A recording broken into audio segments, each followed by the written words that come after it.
1953 Chevy Coupe, and it looks lowered, so you can see that this thing would have been as high up as modern day Jeep or something back in the day. It's lowered, so it gives it a lot more stability. You got the small block Chevy in there, probably 350, I guess.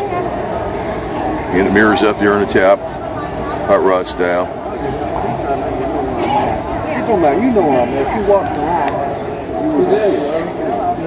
And I swear that's not an original steering wheel, but it looks like original steering wheel with styling. That was really great. The two-tone, how it's done.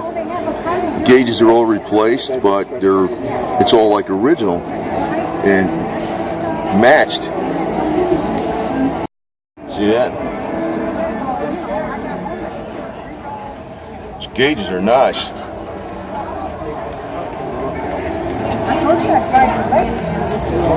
Get around the back here. This is one primo vehicle for sure.